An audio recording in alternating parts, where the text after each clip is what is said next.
Omusajja nga asiiba mu gyimu ng'alina akanyama alabika bulungi nga talinaamu kasente n'oli nga asiiba akola naye nga mubi nga akasente akalina ogenda naani?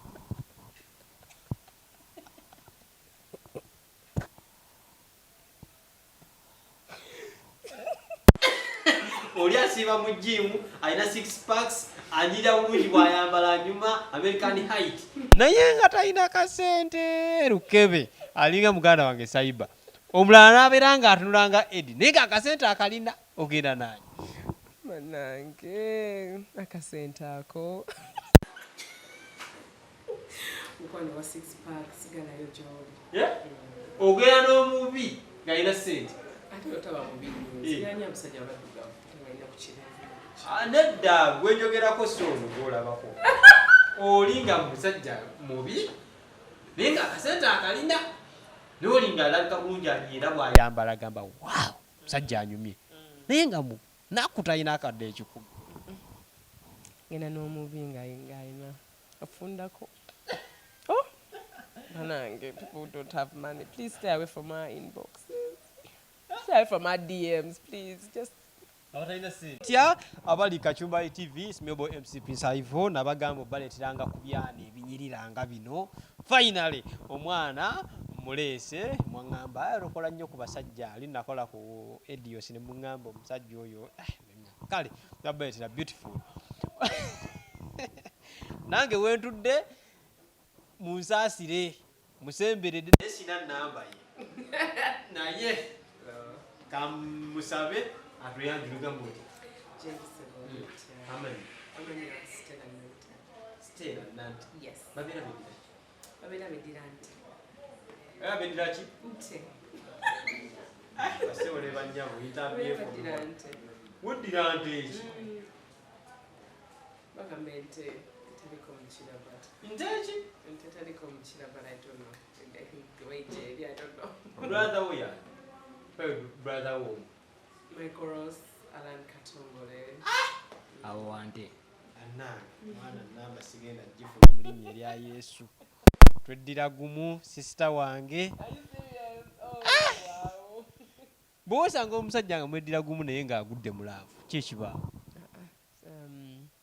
I think the fact that ndi mukyala Muganda maybe tubifaako nnyo abantu bange babifaako nnyo so sisobola bambi omusajja bw'akukwana ki ky'osooka omubuuza?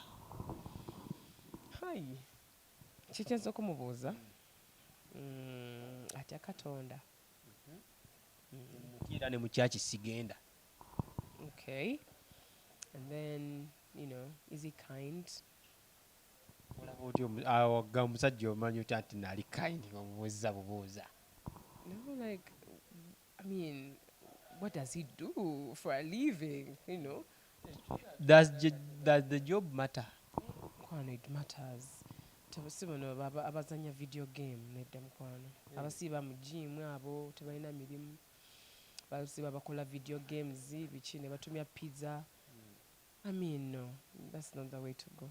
Omusajja nga asiiba mu gyimu ng'alina akanyama alabika bulungi nga talinaamu kasente n'oli nga asiiba akola naye nga mubi nga akasente akalina ogenda naani?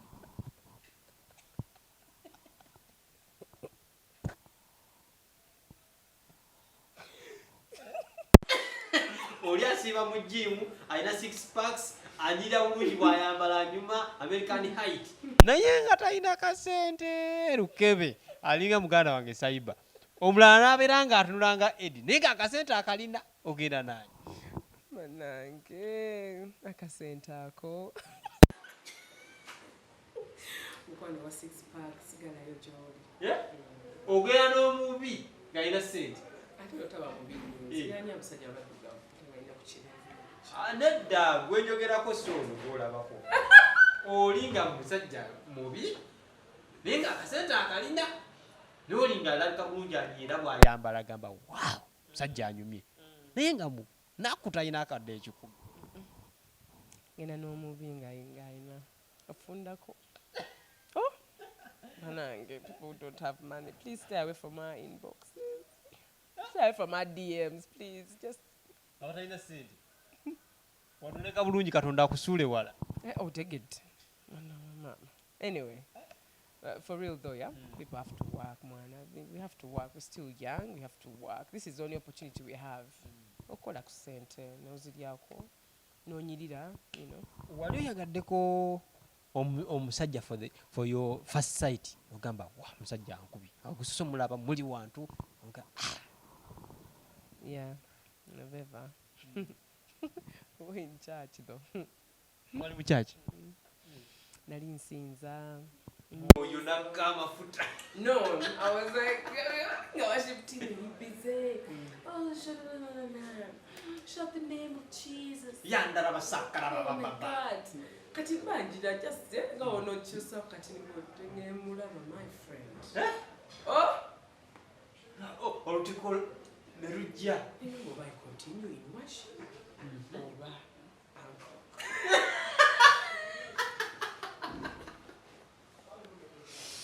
Oh, ntaliko kwetereza nga ndi mu worship. Nga moya wajja omugawa moyo Linda, just wait a minute. Just oh no, it was so weird.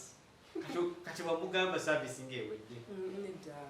May sometimes fight everywhere where you be here. I mean, we take like a couple of times. I mean, no people can move. Night only why.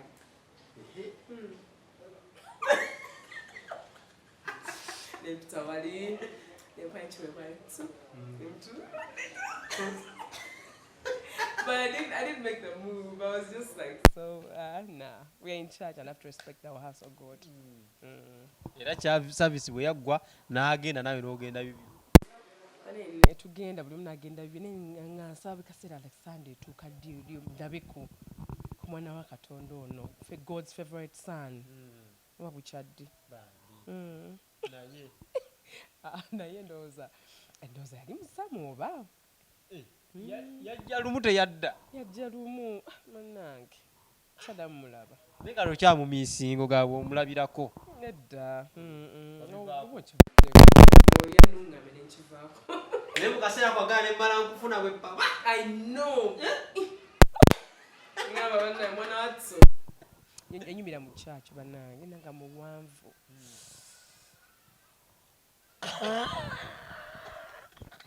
No, cut that out.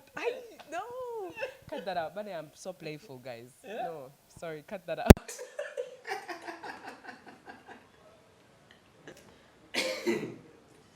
Nina ekibuuzo kyembuuza omusajja yali akwanyeeko n'omugoberawo instantly. Yeah, it has happened a lot of times. N'otamwagalirawo bagamba abakazi musooka kweganyaganya then ate laavu yammwe ekula bukuzi. Onamanyirawo teyeesoma wakwata amasimu eno endala n'agiteeka wano endala eri eno ebisumuluzo by'ennyumba ebya gundi biri like it was too much. Ng'atiisatiisa. I don't like. Ayagala kutengula mutima manyi buli musajja alina bw'akwana. Nze saagala muntu ankwana ne material things. Olaba emmotoka ze nninaawo olaba nnina ennyonyi ndaba nze nnina kino bonjagala. No. Ayagala musajja akwana atya. I want someone confident. A man who is going to approach me with confidence. Ng'alabika bulungi, onya bulungi, you know, enjala zo ziri neating, like olabika bulungi. And then you approach me with respect, not like nze naali ennyumba emyenga. Kankubira bana container bange, kankubira bana be China. Ate linda kwati Stella. Abe China mugamba ki? Honey, get out of my face. Like, no, I love men who respect women. Ngalinamu, in a very humble way. Hello, can I talk to you? Do you have a minute? No, can I buy you a drink? Okay. No. Ate bw'ogaana takulemerako. Ne bano abensoma bw'ogaana ng'akugoberera atumye babouncer bavino Nedi n'atuma abantu ba bodyguard. Those things, no. Linyiza nze no. Yaba amanyi akola nnyo n'afuba. Ayagala kulaga nti naalinamu bw'akufuna togenda bonaabona. Nze for me less is more. You do just abuntu butonotono bwe butyo. And then I get moved. Omusajja wabeera kwanyi kikutwalira bbanga ki okugenda ewuwe?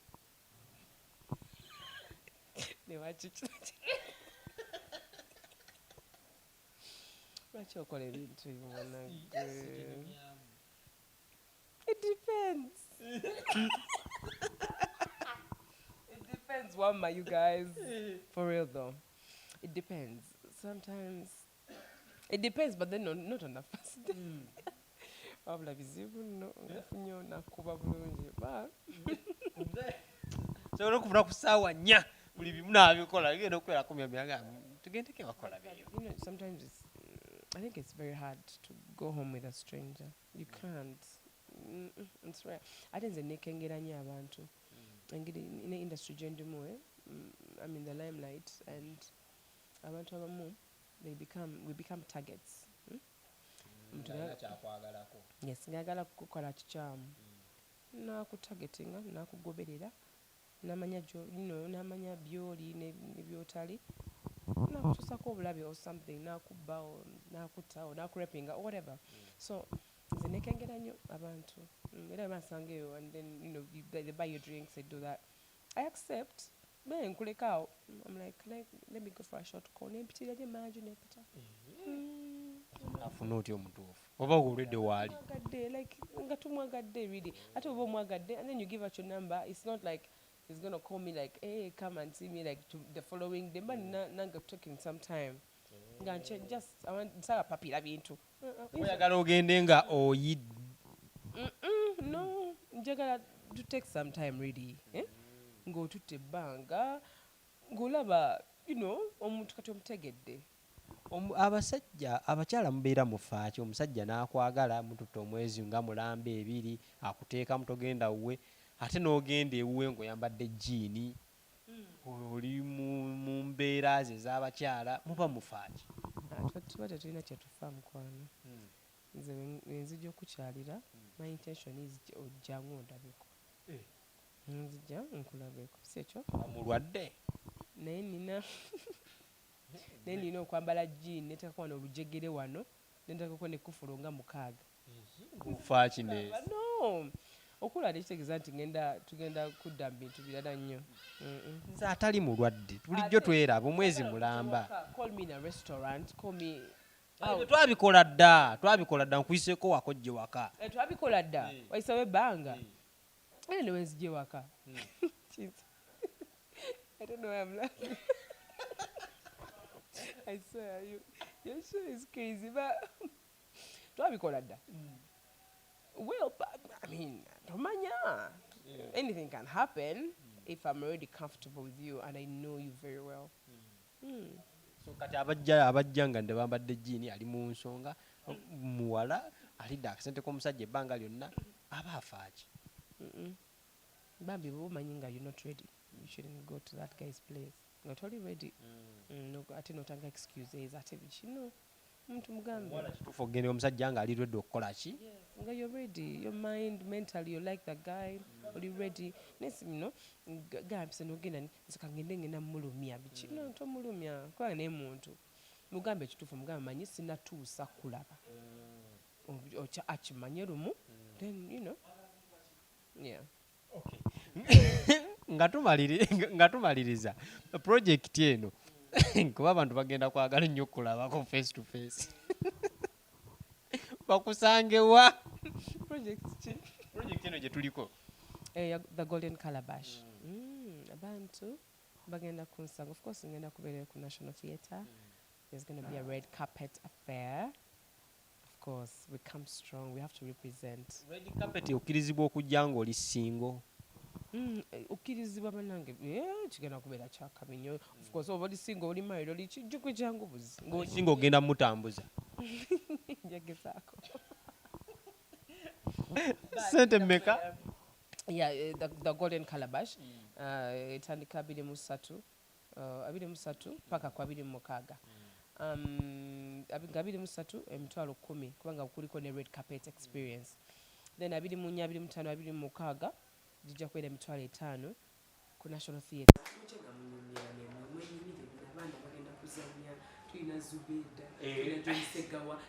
Zubeda mwali. Yes, Shanita. Lodrini, Matovu. Kati senga gundi ajja n'abagamba ayagala kuzannya mu mumuwa. Ani? Zahabu. Ayino ganjagala kuzannya. Nga tubagambe. Ayagala kuzannya wa? Tasobola kuzannya. I've never seen her on stage.